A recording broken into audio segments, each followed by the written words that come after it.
and welcome to Alzheimer Speaks Radio. I'm your host, Lori LeBay, and I'm so excited that you're joining us today. We are going to have a fascinating conversation as usual as we learn from people all around the world at all ages and stages of life. Stay tuned as we shift our dementia care from crisis to comfort. Here we go. What you think about, you will bring about dementia change. We will. Hi, everyone, and welcome to Alzheimer Speaks. I'm thrilled you can join us today. We're going to have a fascinating conversation, as we always do. And one of my favorite peeps is going to be with us, Sherri Snelling. And we're going to be talking about her new book, Me Time Monday, how caregivers can find balance and joy.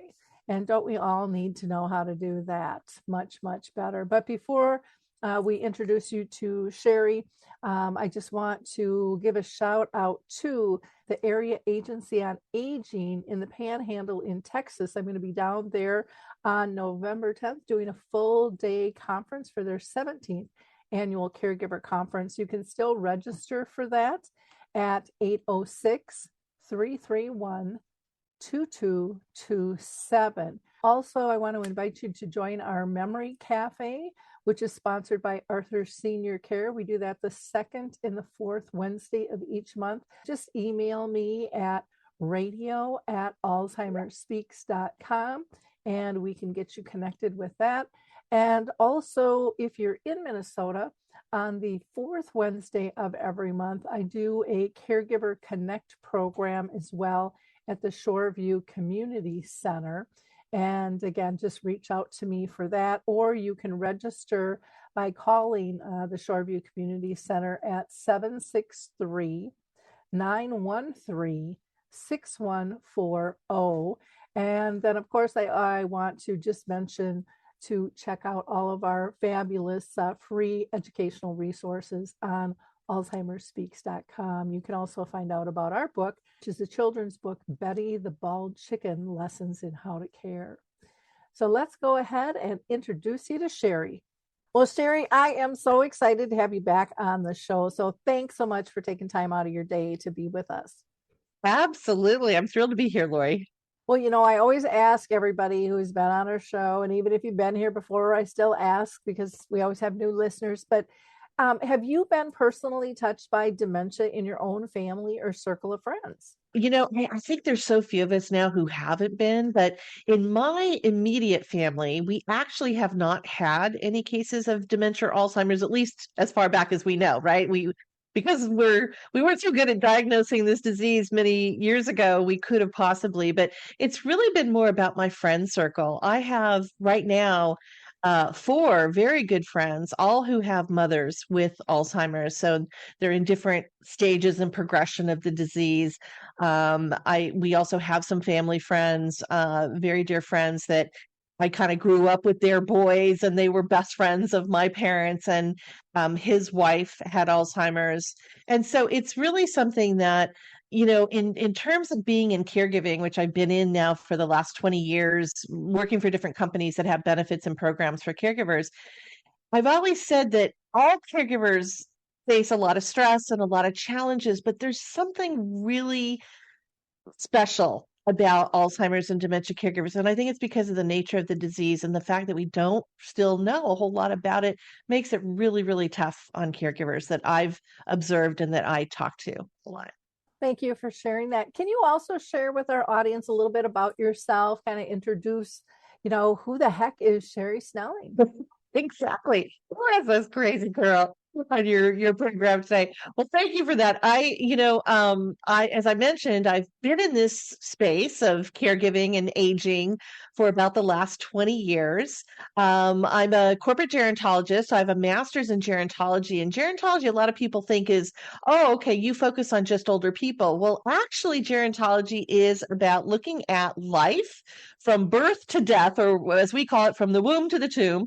And it's about what are the lifestyle choices and also the genetics that may make some of us live longer, live healthier, and even live happier. So we kind of explore and analyze that whole life course perspective. And then I've been an author. This is actually my second book that's come out. My first book, which is, I think when you had me on the program, I have to thank you for that. But it came out 10 years ago. It was called A Cast of Caregivers. And I got into healthcare working in for companies. One is based there in Minnesota, I think where you are, Lori, one of the largest healthcare insurance companies globally. And I worked on caregiver programs, so services and benefits that either went into employers or were embedded in, retiree plans and Medicare Advantage plans that gave support to the family caregivers, obviously, who are caring for older loved ones. So that's kind of my professional background. And then from there, I started my own company, Caregiving Club, and I've been on a lot of advisory boards and other things. And I do a lot of educational content now for employers, for their employees, because we know 1 in 6 employees out there are caring for someone over the age of 50. And if you want to just talk about just caring for anybody, so that could be kids, special needs children, spouse, sibling, all the way up to parents and grandparents, it's 1 in 3 employees. So I've really kind of been more focused in that employer channel. And then personally, I was a backup caregiver to my mom, who cared for both of my maternal grandparents. My grandmother had a stroke. So I understand, a little bit of what goes on with the brain and, the challenges with language and communication and all the activities of daily living. And my grandfather had cancer. That's what finally took him. And then more recently, I was a caregiver for both my dad and my stepdad, both of whom I lost to cancer. And I mentioned earlier the specific challenge I think that Alzheimer's and dementia caregivers had, up until the day they died, both my dad and my stepdad knew who I was. And I think what's so heartbreaking to me is to watch families, the emotional side of caregiving, when your mom or your dad doesn't know who you are anymore. And I have my dear, I call him my boyfriend, but we say we're too old for him to be a boy. So I guess he's my man friend. But he's actually taking care of his mom now, who has Parkinson's with some dementia, and she forgets sometimes who he is, and I know that's really painful, for him to experience. So I think that there's so many different things with this disease that make it a lot tougher on families. Well, I'm so glad that you are in, that kind of corporate world because it is so critical. There's so many families that and individuals that are worried about losing their job if anybody knows. And so it's kind of this hidden secret. And I almost kind of question if the numbers are even accurate because I think like with dementia, so many people don't want to disclose because they don't want people to know, Right. who they're caring for, what's going on in their life. And I just think with businesses having such a difficult time, with staffing and stuff, this is a critical piece for them to really be able to help and support and build their teams and have a cohesiveness and give people that safety net, which I think is really missing a lot in the corporate world from the everyday perception of people. The loyalty back and forth, has really shifted a lot, and it's just such a critical piece because nobody wants to lose their job because they're caring for a loved one, and Yeah. and feeling that extra pressure of care can affect someone's job and their sleep and their eating habits. And I mean, there's just so much that goes into all of it. Now, I want to just give a plug for your first book, which was A Cast of Caregivers, Celebrity Stories to help you prepare to care, which was a huge hit, and people just absolutely loved that book. And now your new book is out called Me Time, and the weekly wellness plan to find balance and joy for a busy, busy life, which is absolutely wonderful. And I love that it's hard covered. I mean, it just feels so precious just to hold. I mean, even the cover is kind of soft and things. It just really, really feels good and just looks intriguing. I've got a few pages that I've even earmarked. Well, as an author, we're all in love with our books, right? We love our writing and all that. But I have to tell you, I was saying earlier, I love the cover of my book. I'm really in love with the look of it and how it turned out. So I was very happy about that. So how did you come up with the title for the book? Well, it's interesting because in my first book, and again, written 10 years ago, the whole last half of that book was really about self-care for caregivers, different tips and solutions. And I had a concept at the time, which became a program for employers called Me Time Monday. And it was all built around kind of three things. One was, first of all, we have to take baby steps in our self-care. So often I feel like the messaging out there for wellness programs and, new nutrition and exercise and meditation and all this, it's self-defeating because as caregivers, we don't have any time to do 45 minutes on, the treadmill or whatever it is. And so it becomes, kind of something that actually works against us. So the whole concept of Me Time Monday is baby steps. And it might be something as simple as taking a pause for 5 minutes and staring out a window onto the beautiful scenery of the seasons and really using that multi-sensory, what can you smell? What can you hear? What can you touch? What can you taste? What do you see? And that kind of pause, while meditative in some ways, also just brings our body back into balance. And a lot of what the second book is about is after I got my master's in gerontology, I really specialized in the neuroscience and the brain health aspect of aging. And so this whole multi-sensory is a real big piece of that. But it's baby steps and then using Monday as what I call the reward and reset day. So what it does is it gives you a whole week to try to find a few moments of self-care and me time during the week. Listen, sometimes we get derailed. We have a really bad week. It all goes out the window. But on Monday, kind of reflect on, okay, what can I do different this week? Maybe I need to do a little plan, see if somebody can help me out with certain things so I can definitely get to reading a couple pages in that book that's just been sitting by my bed for months or whatever it is. But again, playing some music that gives you kind of this mood boost, whatever it is that kind of helps you get that calm and feel like you're doing just a little something for you, because even though it's small, it's really important.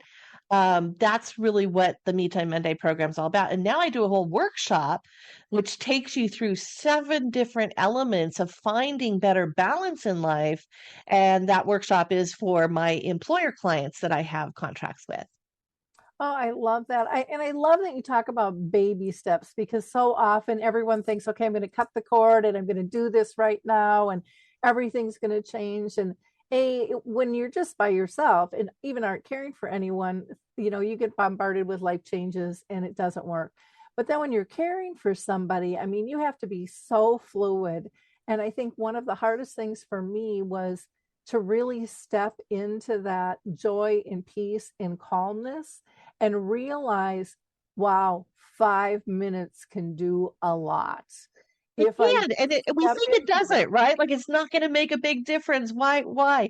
But 5 to 7 minutes. I like 7 because 7 is like kind of my thing in the book, the power of 7. But just those few moments that you're spending on you really do give you a boost. And it really, what it does from a brain health perspective is it makes us feel like we've accomplished something. And very often we don't accomplish a lot when we're caregivers because it's so chaotic and so fragmented, and we feel like we're losing control of everything in our lives. So when we can just have a little bit back of something we accomplished after that few minutes of feeling good, that'll keep us going.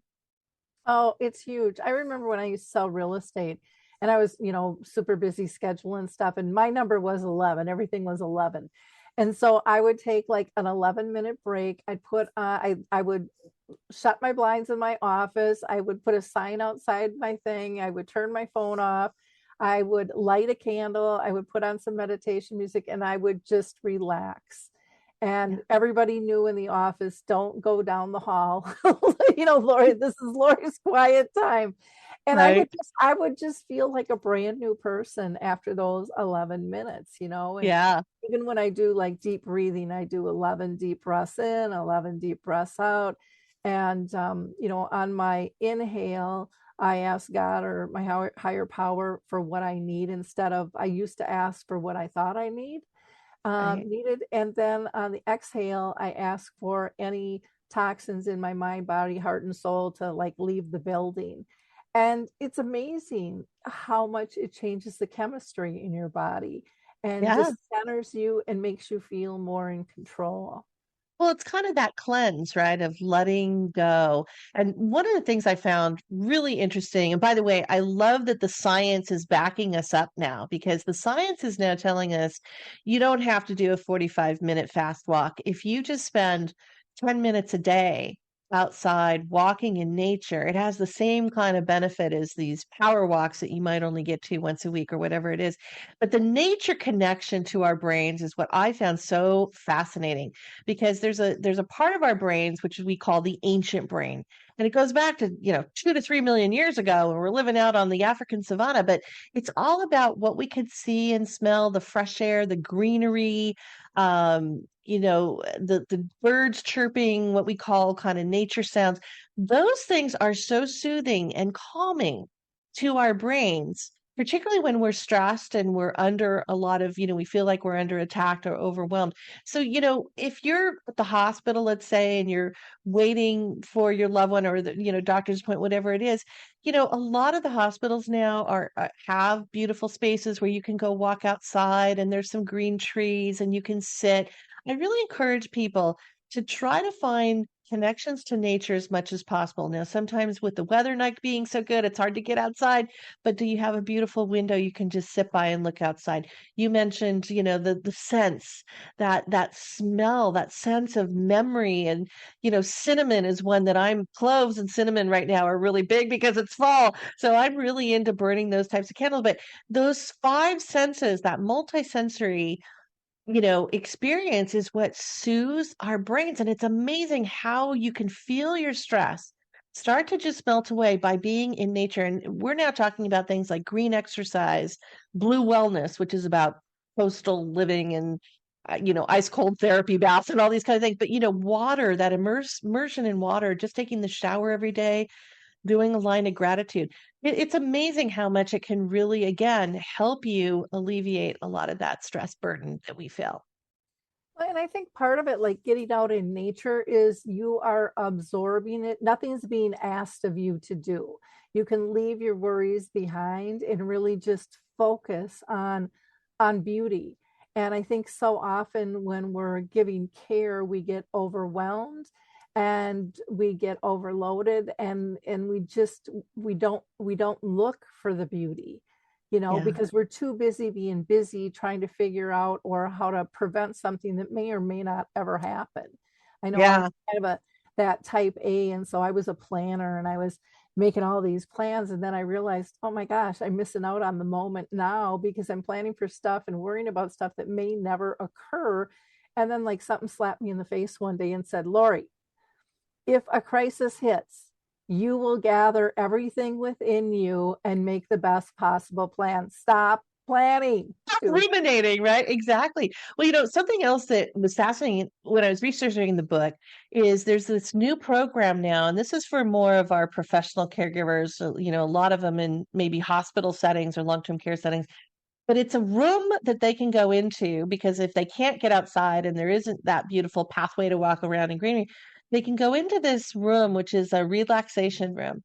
And it has a big, huge screen, like a mini, movie theater. And they can watch, again, the waves on the beach or, like climbing the mountain and seeing the beautiful trees and all that. And then there's the sounds of nature. There's even some aromatherapy that some of them do. And they're using it to really address the burnout, which is so huge with, our acute care workers in hospitals, our physicians, our nurses, and also our long-term care workers who either are coming into the home or senior living. So I think there's this big movement now towards really understanding how our brains work and how that connection to nature is so vital. Particularly, there's something that I found fascinating. It was called Huanaquatsi. And I'm fascinated by this. It's actually from the Native American Hopi language. And what it means is a life out of balance. Now, it was actually a documentary film that was done by Francis Ford Coppola of Godfather fame and Giorgio Godfrey and Reggio Godfrey, I think. And what it was is the more technology that we have in our lives, the grid lines that you see in urban areas, the streets and all that, the technology we all have to use, the chimes, the tweets, the blah, blah, blah. We can't get away from it because that's what our world's about. But we have to then have more nature to balance that technology. And I talk a lot about this in the book, and I give some examples of different things. Like, for instance, if you're in a city, you're seeing the gray concrete, the streets, the traffic, the lights that are artificial. And as you pull away from the earth and you get these NASA satellite pictures, you don't see any of that. You see beautiful blue oceans, you see white swirling clouds, you maybe see some greenery. That's what we need. We need that balance in our brains to help bring us back, again, bring our lives back into balance. And that makes so much sense. I love that the corporate environments are kind of, and I don't know if they're calling them snoozling rooms. I know in the world of dementia and autism and stuff, that's what they're called. And it's just, and they can be built in many different fashions, but just to get that peacefulness, that quiet, because the burnout, the mental health issues are so huge these days. And it's critical to be able for companies to be able to support their employees on that level. So kudos to them for doing that. And I just love that you keep using the word multisensory, because I use it all the time and very few people do. But again, I think it's critical for us to get back into being relationship based, because it's about how we make people feel, not the tasks we do. Yeah. And we can maybe not do a task as well, but really have that connection and make somebody feel good, and Yeah. they still know we're trying our best, which is a huge factor, Yeah. for them to and again, we want that skill level up high, but again, it's a learning curve, especially for families. Yeah. There isn't training on how to handle every situation out there. It really Right. is kind of trial and error. And, when it comes to dementia, what might work now might not work 5 minutes from now, and work again in 2 weeks or tomorrow. Yeah. So, developing the toolkit is really, really a wise thing. Yeah. I want to, in case people are just tuning in right now, I would really suggest that you kind of rewind and go back to hear the beginning of Sherri Snelling's story. We were talking about her wonderful work that she is doing, but we're kind of focusing on her new book, Me Time Monday, the weekly wellness plan to find balance and joy for a busy life. And I don't know of one person who doesn't say their life is busy these days. Right. Exactly. Well, and it's interesting because, if you listen to the news, which unfortunately, the news business is all based kind of on bad news.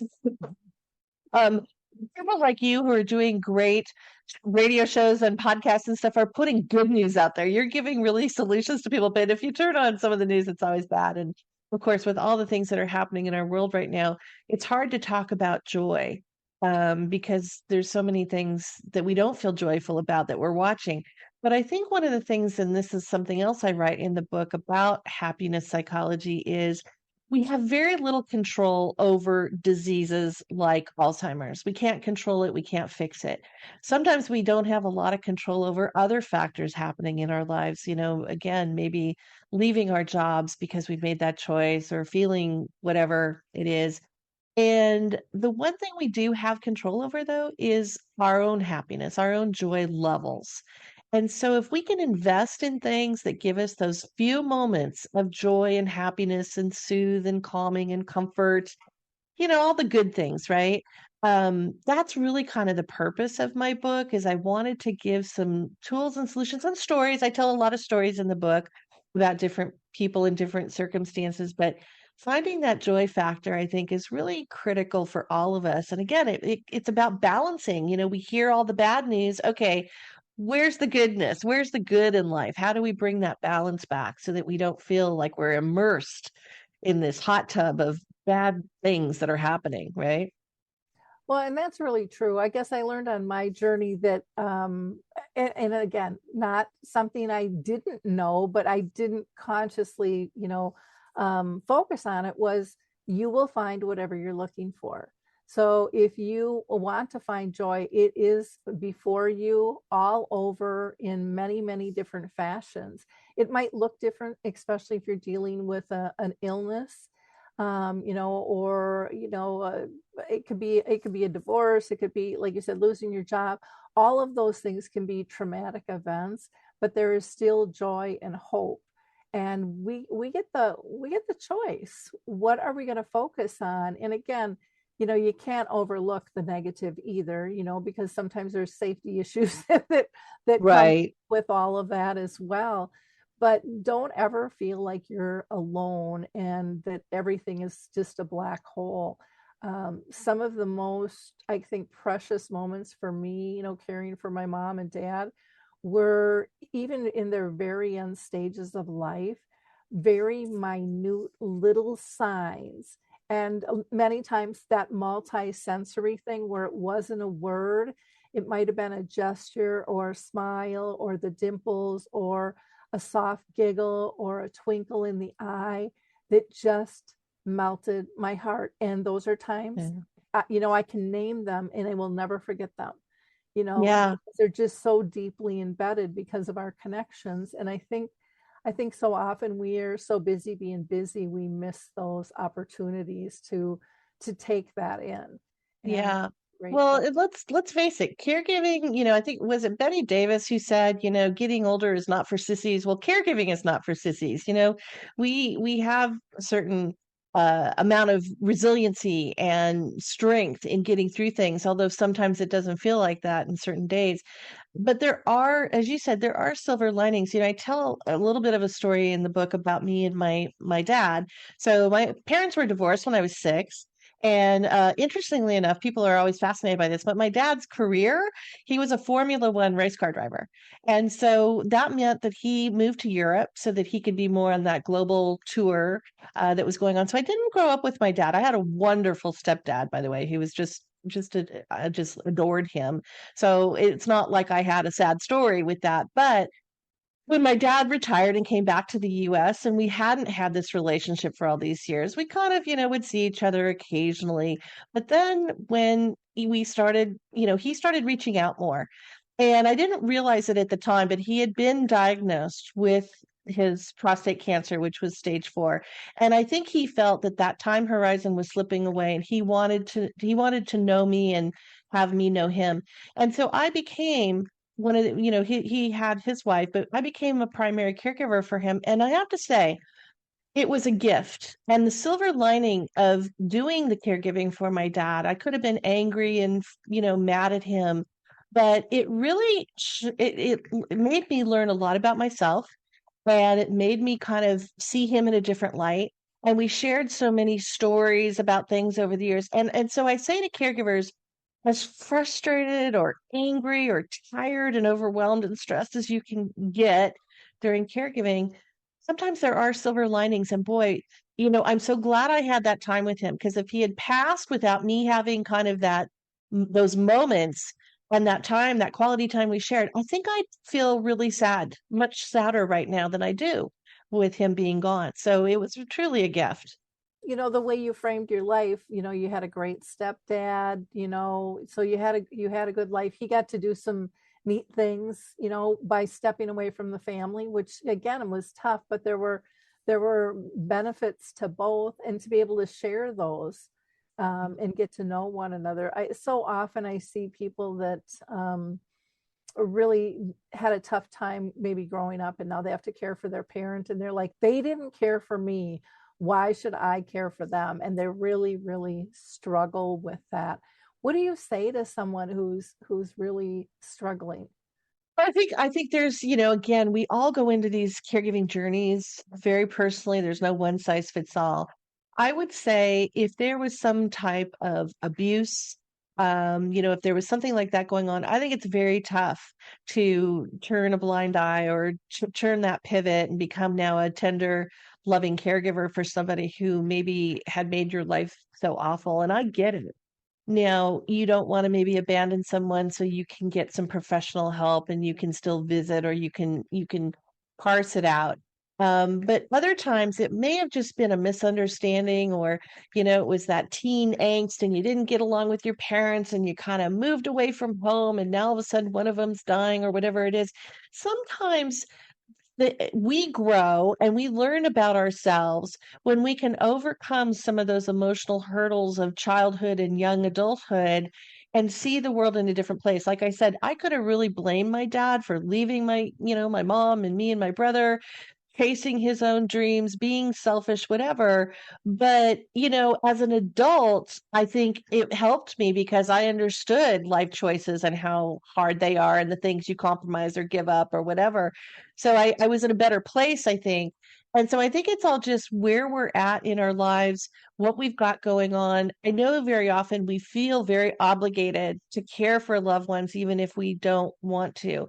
And I think that's a real struggle for a lot of caregivers out there.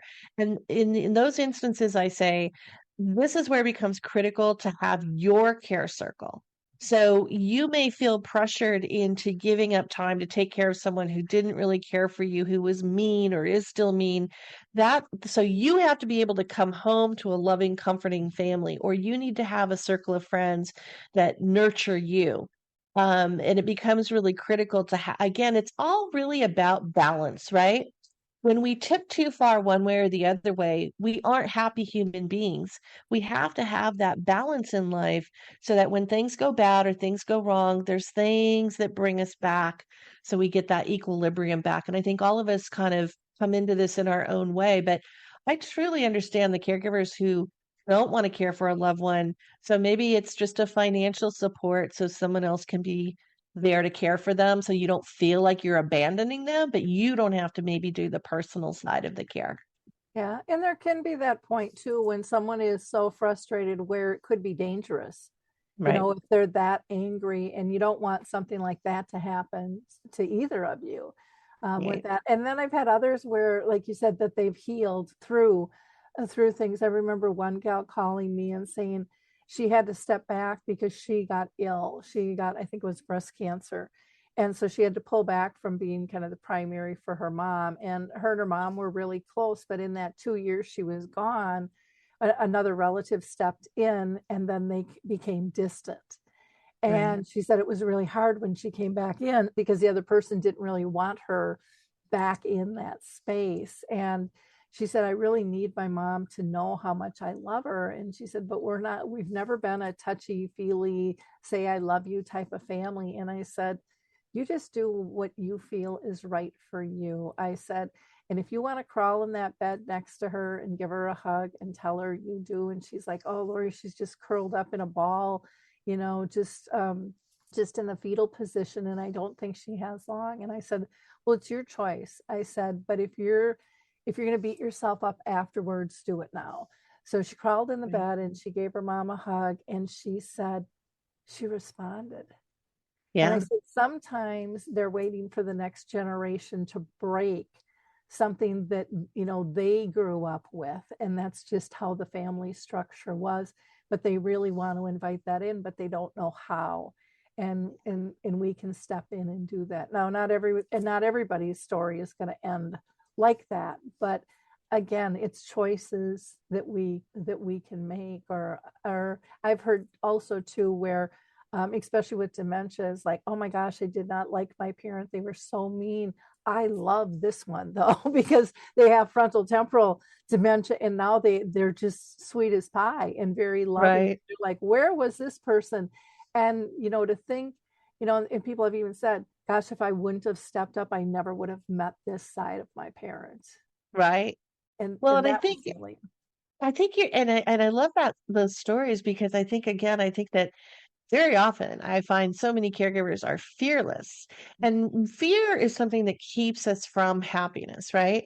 It's that roadblock. And so we're afraid we'll be rejected or we're afraid that, whatever will happen. And the fear is on both sides. It's on the person that we're caring for side as well as our own side. But when we can overcome that fear, and in some ways also we feel like, well, are we doing this for them? And very often the answer is yes, but are we doing it for us as well?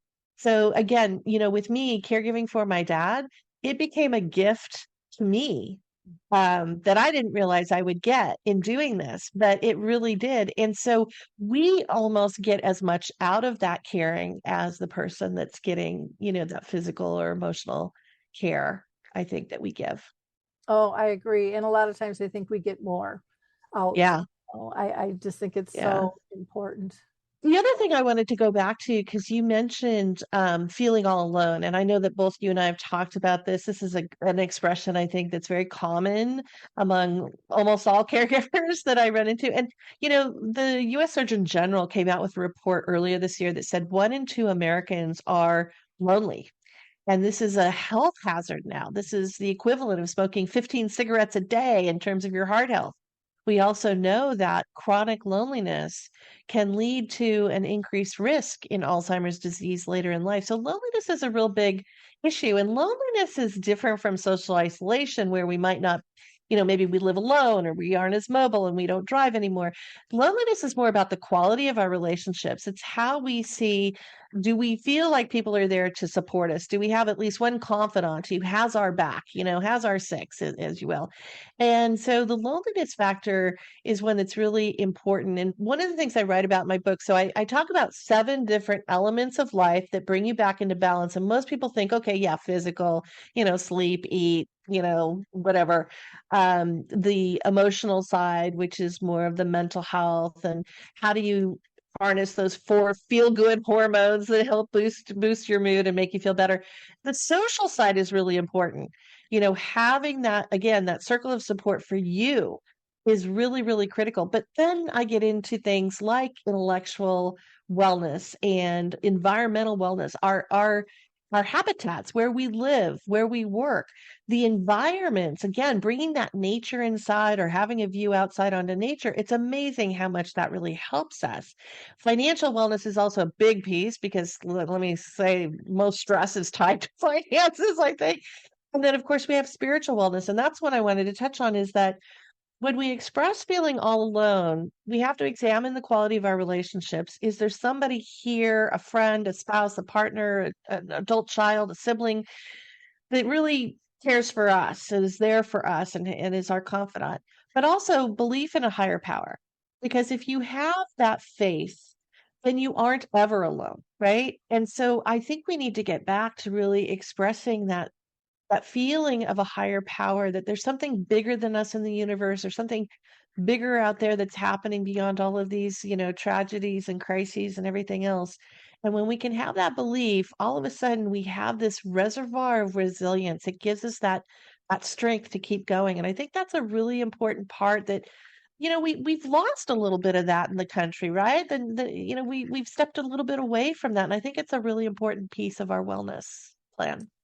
Oh, I agree too. There was a little clip I saw that Bree Brown did. And, my book, Betty the Bald Chicken Lessons in How We Care, I always said was about, wanting to fit in. And she did a study that she thought was going to focus on fitting in. And she said, what I found was people don't want to fit in. They want to belong. And she said, there's Yes. a huge, huge difference. She says, belonging is when you are just accepted, and fitting in is when you are manipulating yourself to be in a niche. It kind of brings me back to junior high and high school, but I look at all the stuff going on Facebook and TikTok, and that's what people are doing. They're trying to fit in. And I like this food or this club or these clothes, or it's all kind of these artificial things, instead of just being who you are and being accepted for that. Being able to, when you are able to be your authentic self, that alone gives you a calmness. It gives you this appreciation of gratitude. Your body's not working in high gear to, try to read everybody and go, okay, is this going to work or isn't this going to work, within. So I do agree, having that higher power, no matter who it is for you, that is kind of the ultimate acceptance, and Absolutely. not feeling alone and lonely. And I loved when you talked about the difference from kind of self-isolation and feeling loneliness. And Yeah. sometimes I think it's looking at who are the people in our lives. Sometimes, because I think sometimes we have people in our lives that make us feel lonely, or I shouldn't say make us, but we feel lonely because of them, because we want something different maybe from the relationship. than what they Yeah. can deliver to us. And that could be who you're caring for. It could be somebody totally different in your life.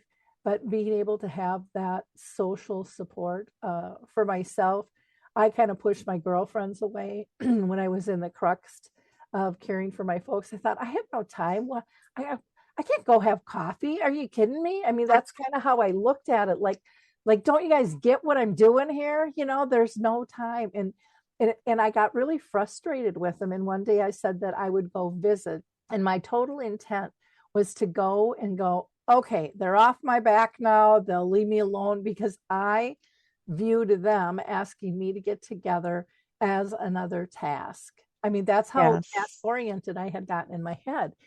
And I just thought, and I was kind of nasty, you know, even when I said, I'll give you 10 minutes, because that's all I had. I stayed for like 2.5 hours. We laughed and we cried. Because But you what I, needed it. Yeah. and the weird part was, Sherri, I didn't know I needed it. You know, we get so focused on everyone else's needs. I had no idea how empty my core soul was until, thank God, my friends didn't give up on me and they filled me Right. up. But And that's such an important story, Lori, because as you said, you were task oriented. You had things you had to check off that list every day to just keep it all the balls in the air, right? And it took you away from the sustenance that you really needed, which was those social connections. And the loneliness, I mean, listen, you can be married in a partnership, you can be at work, you can be even out at a social gathering and feel lonely. It's about the quality of the relationships and who you feel you can bond with, to your point of fitting in versus, that acceptance of really. This is why I love support groups, particularly for people who are caring for someone with Alzheimer's, because your sibling who lives across the country, your friend at work, your neighbor, your best friend, even if they haven't experienced that, they don't really understand what it means to care for someone with dementia and all the different things we can go through, wandering, sundowning, all the things that happen with that disease. But you go to a support group and they get it. And I think those, and whether you do it online or in person, I think the support groups are so vital, to caregivers to keep going when you feel like, okay, I'm part of this little tribe of caregivers of someone with dementia. It's interesting because in the book, part of my research is, Soul Cycle, which everybody got into and, became obsessed with. They have now changed their business plan to something called peoplehood. And instead of going and doing sweat therapy, now you go and do talk therapy. And they have gathers, they call them gathers, and they will put out a topic or an issue. And then they just invite people to come in and meet with others and talk about this and help and support each other. So it's really like, cognitive behavioral therapy is what we talk about in gerontology. But it's interesting that we're trying to facilitate people coming together and having that bond with people. I think it's really a good movement. well, and I like even just the term that they're using. Like, I had a really hard time even, and I still do, with the term support group, because in my mind it was like, oh my gosh, one more thing I have to do for my folks. I did not Right. see it. I did not see it as support for me. I saw it as, I'm going to get educated to do something over here. And so I fought that tooth and nail, going, I don't have time to breathe. I can't do this. And the way I ended up falling into a support group was, I was going to go see a colleague speak. And then he got sick and he didn't even show up. So I'm like in the support group going, oh, really? I mean, and that's kind of what's going on in my mind. Like, I don't want to be here, but I can't really sneak out. Right. And I stayed in this group. The facilitator was wonderful though. And one of the questions she posed was, she said, what do you miss the most with your loved one? And I thought, I miss a hug.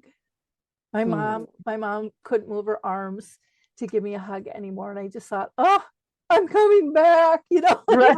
Everyone was sharing these stories. And I really found this was for balance for me. And granted, I could take some of those skills back, but I didn't realize that it was a filler of my soul, that Right. that I would be in a tribe of people that understood.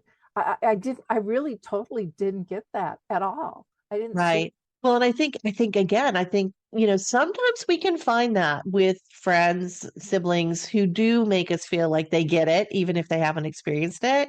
And that's a cherished friend. Hold on to that person. But very often they don't really get it. They might be empathetic or whatever, but really feeling again like you belong. You belong. That group has your back. They understand and they want to be there for you. There's something in the book I called social convoy graph. So there's a little graphic in the book, but what it is, it's actually based on research that was done by um, uh, Dr. Antonucci at the University of Michigan. And so you are the center of the graph. And then you have a circle right outside of you. And that's the people you can call or the person you can call at 3 a.m. in the morning. That's your number one person. Then you have another circle outside of that. These may be people you can rely on here and there, maybe for different things. And then you've got your third circle, and these are more acquaintances. This might be somebody that's a good buddy that you can take a walk with, or, whatever it is, makes you laugh. But it's really a visual exercise in showing who's really there for you. And it's interesting to plot it out because very often we have expectations that are unrealistic of a spouse, a partner, a sibling, and they're not showing up on that inner circle. They might not even be on the third circle. But when you look at it, when you're honest with yourself, now all of a sudden it's like, well, then I can't rely on my kid brother because he doesn't even make the social convoy graph. So, okay.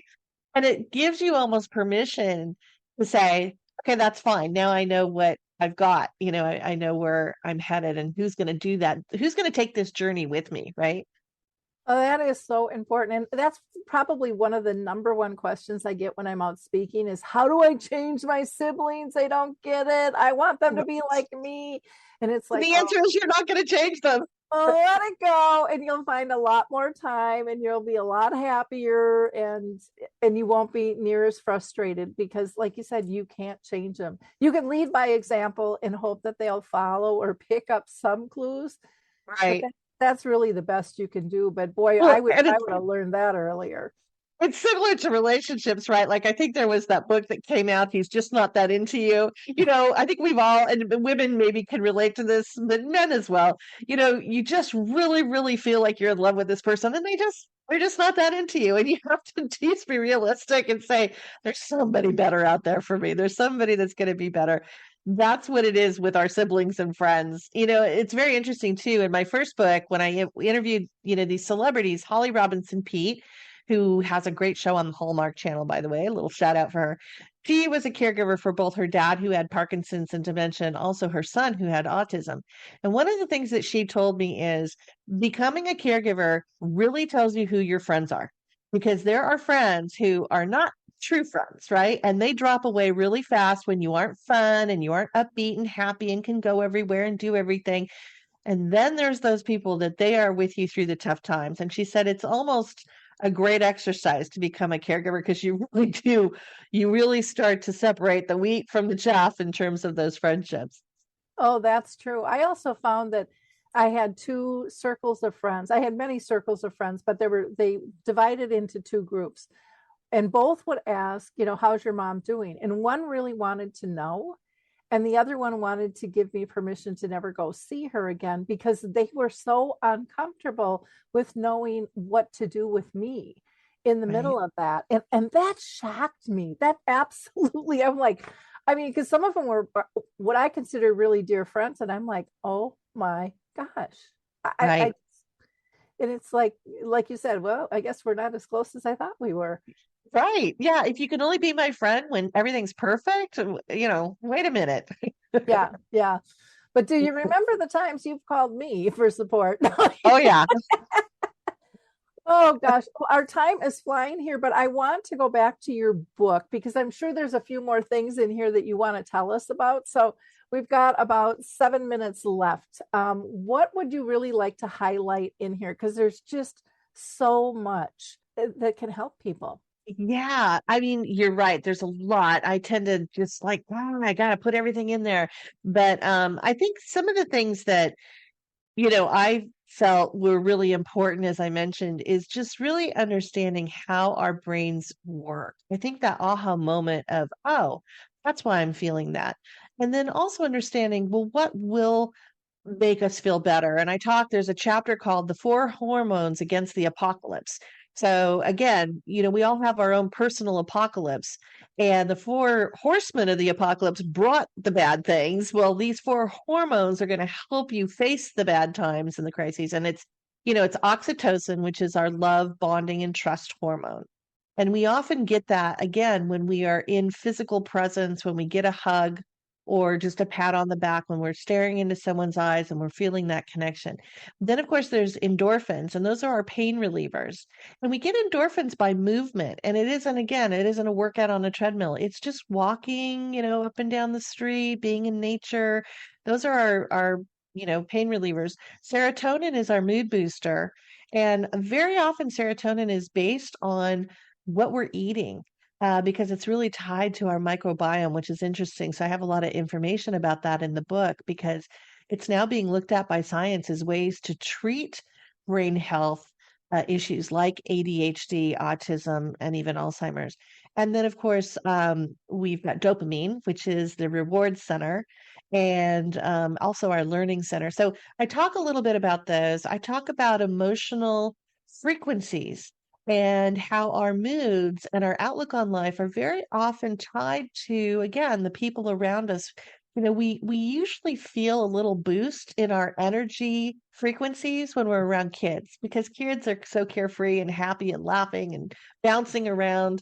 And so there's a chart on your emotional frequency. And what I tell people is, again, if you're on social media and you're doom scrolling, or you're only absorbing and taking in negative news, that technology has to be now balanced with going back out into nature and listening to the bird songs or whatever it happens to be. The other thing is the environmental piece. I'm really, really into this right now, Lori. But it's all about our home environments, but also our work environments. And what can we do to make those environments more protective of us and become places of healing and sanctuary? And so, again, it's bringing nature inside and doing it in easy ways. There's a lot of things that are now tied to certain plants that you can bring into your home that help with air care. So it helps our health and our lungs as much as it helps the greenery that we see that keeps us positive. So I think those are really important. I talk to a lot of experts, and one that I actually have a little crush on him, I'll admit. He's married and happily married, I will say, but he's at the University of Oxford, has a fantastic English accent.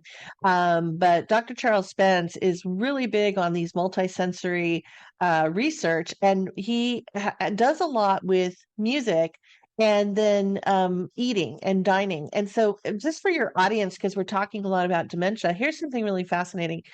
We know that if we use red plates or blue plates, it will encourage our loved ones to eat their full meal or eat more, drink more.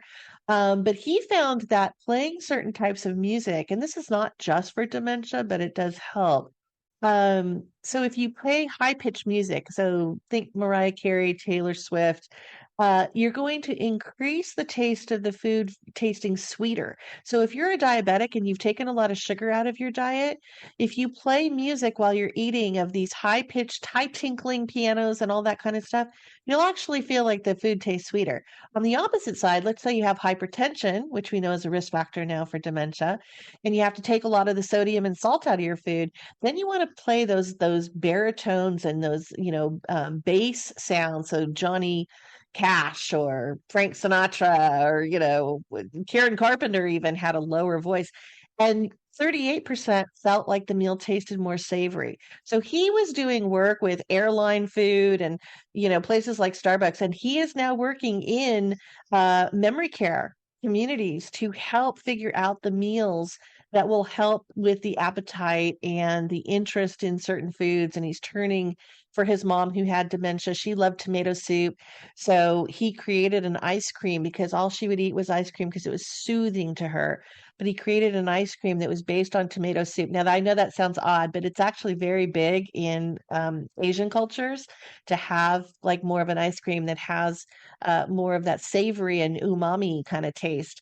And she loved it, and it was very nutritious for her. So I'm fascinated by things like that. You and I both know that music, of course, is so critical for people with dementia. Using those, again, I go back to the five senses taste, touch, sight, sound, all of these things are really, really critical. And I think we don't know enough about them. So hopefully the book is the start of learning a little bit more about that. And that was what really engaged me, and how much of the colors that we see will interpret our moods, how much of the sounds we hear will interpret how we taste, and savor things that we're eating or whatever. It's all, to me, really fascinating how our brains work. Wow, that is really interesting. I would love to talk with him and have him on the radio show. Now, don't steal my boyfriend. I'm just kidding. Oh, He's very wonderful. He's a wonderful talker. Yeah, he's great. Oh, yeah. I just find that fascinating because there are so many people with dementia living with diabetes that Yes. is just that they struggle with that so much. Well, Sherri, I could talk with you all day long, but we do have to wrap up. Again, for those of you, listening, check out her book, Me Time Monday, the weekly wellness plan to find balance and joy for a busy life. We just barely touched on the book. I mean, there's so much in this book. You won't be disappointed when you go purchase it at all. And I ask our listeners all the time to be a giver of hope. Like, click, and share this show because other people in your sphere need this information. And that is one of Alzheimer Speaks' goals, is to help connect people to services, products, and tools. Because I know what it's like being on the other side, feeling lost and not knowing where to go. And the more information we can push out and make this a comfortable conversation, the more likely people are going to reach out when it's their time and need. And hopefully even before it's their time and need, so that they can get educated. You can go to Sherri's website, which is caregivingclub.com. She has a blog. She's on LinkedIn, Instagram, and Twitter. And then she, her book can be gotten, I'm sure, through your website as well as Amazon or any of the bookstores and things there. So again, Sherri, thank you so much for taking the time. It's always a joy speaking with you. Well, Lori, thank you for having me on. You're a wonderful friend and colleague and such a great champion for caregivers, and particularly for those with Alzheimer's and dementia. So it's a thrill being with you. Well, maybe we can work together soon again. That would be fun. We've talked about that for 10 years. We got to make it happen. I know, for sure. Well, you take care. And again, for our audience, please, check out alzheimerspeaks.com. There you'll find a lot of free resources that we have for you to be able to tap into and spread the word. You can also check out our book, Betty the Bald Chicken, Lessons in How to Care. Have a wonderful week, everyone. Bye now. Hi, everyone. This is Meredith from the Senior Fitness with Meredith podcast, where I discuss all things for seniors, from fitness, your health and wellness journeys, how to be all over strong and beyond. I also have my mini podcast called Motivation with Meredith. It's a great, quick motivational pick-me-up for your days. Join me, listen now, search for Senior Fitness with Meredith on your favorite podcast platform.